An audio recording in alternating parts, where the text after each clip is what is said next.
So before I get into this video, which is me just talking about my most outrageous theories and things that I would actually like to see happen in Jedi Fallen Order, but will most likely not, but if they do, they'd be absolutely amazing. But before I do get into that, I just want to say thank you so much for the support in the last video. We just went through all of the trophies that have been revealed, at least so far, we don't know about any secret ones, for Jedi Fallen Order, and we were just breaking down and seeing what we could kind of deduce from that, and what might be coming forward in the actual game, which is only 5 days away now. But first off, just for the corrections I got from a couple of people, there's a trophy about the Ninth Sister, about defeating her in a boss fight, and it turns out that I was describing the Second Sister, who is kind of the more lean, agile Inquisitor, who is attacking Cal in a couple of the trailers. The Ninth Sister is actually the massive brute one, who we do see a little section of a boss fight against in some of the gameplay that's been released. So yeah, thank you so much for letting me know, and thank you for not just like saying, oh, you're such an idiot, you shouldn't know anything, you don't know anything about Star Wars, you got two of the Inquisitors mixed up. Thank you for just genuinely letting me know, because now I know going forwards that that boss fight will probably happen much earlier into the campaign than the duel with the Second Sister. So I absolutely can't wait for that, and yeah, thank you so much. But now let's get on with the actual video. My first theory is actually based off of one of the trophies that we saw, which concerned bounty hunters, which we know will be in the game. And I really hope that we get to see Cad Bane, and there is a real issue that stops this from being a thing, because there is a very in early rendering scene from the Clone Wars season that actually didn't ever make it to air, but they'd actually already very early rendering. I'll put it up on the screen now so you can see what I mean. And it actually shows Cad Bane and Boba Fett having a little standoff like in the Wild West. And they both shoot each other at the same time, they both get knocked back. I think they both shoot each other in the head, but obviously Boba Fett's wearing a helmet, and so you just see the mark in the helmet that's fallen off Boba's head. We don't see that Boba Fett's actually dead, and we obviously know, we know he's not dead, because he's in the original trilogy. However, Cad Bane's just wearing a hat, he's just wearing a classic cowboy hat, which I don't think has the same protection as a Mandalorian helmet. And you might think because it wasn't released that it isn't canon. However, Dave Filoni has actually said that at least he considers them, and he says that we should consider them canon, because it actually explains how Ahsoka knew Maul, because she tried to take down his Mandalorian empire in that unreleased season. So that is a real shame that we might not see him, and at next best I'd actually like to see Boba Fett. Maybe we could see him as he's coming up and kind of establishing himself as a proper bounty hunter, but then we might have to actually defeat him, and that obviously, I mean, we've seen Boba Fett defeated how many times? He hasn't exactly done that much. So it'd be nice to see him actually be really badass for a while and stick around for good sections of the story, or if he keeps popping up in the campaign. But I would actually even more prefer Cad Bane. But if that is not possible, then we just want some amazing bounty hunters that a couple that we actually know. Maybe some more from the Clone Wars. Maybe Bosk is going to show up. That would be pretty cool to have a fight against him, and maybe if he has some Trandoshan brethren who are willing to help him out. Next up is actually somehow even more unlikely than a dead character showing up in a game set after that guy's death, and that is that Cal Kestis turns to the dark side, or at least briefly flirts with it, and so we get to actually see him become a proper badass, because I know for pre-ordering the game you are given an orange bladed lightsaber or an orange crystal, and I mean I'm going to pre-order it, but I don't think I'll use that initially, because I kind of want him to be an actual Padawan grown up, and you don't see any Padawans in any of maybe the prequels. You do not see it. You'd see them with blue and green lightsabers. You do not see anyone wielding an orange one, because it is suspiciously close to a red lightsaber and becoming a Sith. But this campaign is going to be quite linear, so I don't expect, it's not like they're going to give us choice like Mass Effect, where we can choose to become like Knights of the Old Republic. You can't choose to become a huge Sith and work your way up, because no, this is all about you recovering after Order 66, and this is all canon, so they have to be very careful, and very they'll have to keep us very linear. We won't really be able to choose our own way, because it's being added to the canon, and if you've got 500 different ways that you could play the game, then you're not going to there's going to be a lot of dispute over which one's the real canon way to play. But it would be nice to see, even if it's just a vision, sort of like Luke's against Vader, and then Rey in that dark tunnel on the island. Maybe if we get to see some sort of thing where it's tempting for Cal, maybe just because he needs a bit more power to overcome the Inquisitors, or if there is a bigger villain than just the Inquisitors, then that would be absolutely awesome to see. But it is quite unlikely, and that's what this whole video is about. Speaking of Darth Maul's empire, actually, what if we meet Darth Maul in this? We know he lives through the Clone Wars, obviously, and he's in Rebels, and they even put him in the actual filmology. He turns up at the end of Solo. So what if Cal actually does get a double-bladed lightsaber? This is speculation. But what if he gets a double-bladed lightsaber and he's taught about it by Maul? Like, wouldn't that be amazing if he's... Because he was kind of manipulating Ezra in Rebels, and he was trying to not seem as, like, dodgy as, you know, it is Darth Maul in the end, or just Maul, however he wants to be described. What if he actually helps us out for a bit because he thinks he can use us to help him get, like, his empire? And that would then lead into my previous thing of Cal flirting with the dark side. Maybe Maul is there to try and assist him, and then he goes a step too far, and we try and confront him.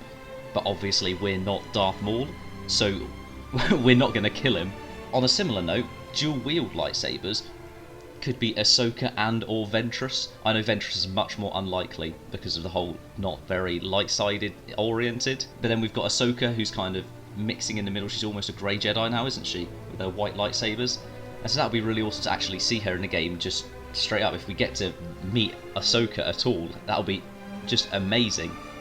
But that could be where we learn different techniques. I got the most recent comment on my video is saying how Cal's got his kind of single-bladed lightsaber. It's quite unorthodox sort of style, and it doesn't seem like it would translate into dual-wielding and or double-bladed lightsabers, which is completely fair enough. So maybe he actually gets a tutor who's going to help him, or maybe he's just Jedi Master who's on the Mantis is going to help him out.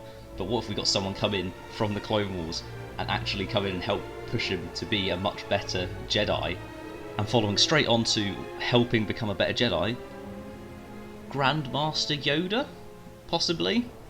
I mean, we know he goes into exile after Revenge of the Sith, but what happens if Dagobah's one of the planets that we visit? What if we actually meet him? And then, like I said about flirting with the dark side, what if he goes into that cave and we get to see what Cal Kestis would see in that cave? Or we just get a little bit out of Yoda, so he actually helps us. I know we visit in The Force Unleashed, but hopefully we actually get to see him again, and that would be just really awesome to see, just develop Cal's story, because Yoda's obviously not going to be extremely willing to out himself as who he is, because maybe he will see Cal's potential, but we know Cal's not in the original trilogy. We know he doesn't take down the entire Empire, he's just trying to survive and escape with his life.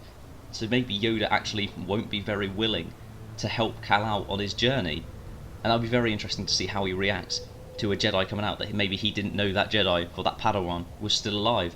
Or maybe Yoda becomes our actual main master, because the current master who we have on the Mantis, what if she dies early into the story? We don't see too much with her, we see him visiting like a couple planets, but what if someone on the Mantis actually dies? And that would add some real weight to the situation, and we'd need maybe some help from Yoda so that we can then start sort of teaching ourselves, because Yoda's not going to come onto the Mantis, Yoda's not going to join us in our journey, but he might actually just help us on the way so that we have a bit more, like, you know, self-confidence. He's all about the lifting you up with his amazing, lovely speeches that kind of just make you feel empowered. However, I'm not sure our Mantis crew is going to die, because the actress is actually who plays our Jedi Master. She's actually in the most recent Call of Duty campaign, and she's getting a few more high-profile jobs now, so maybe they're going to keep her around because she's kind of a bigger deal, and maybe they had to pay more to get her, so they won't just kill her off early on. They'll get the most out of the job.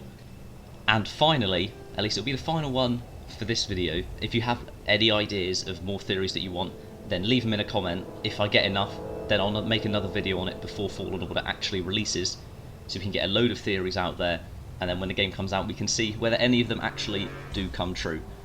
But my final one, I know it's speculated that the final boss battle, if it isn't an Inquisitor, will actually be Darth Vader, which would be absolutely unbelievable. But mine sort of ties in a tiny bit with the Rise of Skywalker, in the fact that maybe we actually get to fight the Emperor, because obviously in the Clone Wars the Emperor shows up and he takes on Maul and Savage Opress. That's only one of the duels he's in, but that's probably one of the best, and he takes out Opress and kind of just throws Maul about, so he's going to be so unbelievably powerful that I doubt we won't beat him. We won't even knock him back and force him to escape. It's the Emperor. He will probably maybe he'll try and seduce us. Everything comes back to being seduced by the dark side with the Emperor.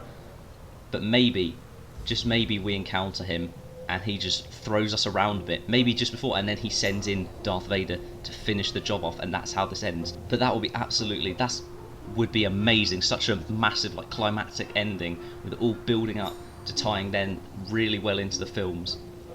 And that depends on whether we'll get a sequel on this, because if we don't get a sequel on this, I'm terrified that Cal Kestis is going to die and sacrifice himself, just because that's the safest way to explain why he's not in it, just like with Rogue One. That's how it explains that these characters aren't in the original trilogy.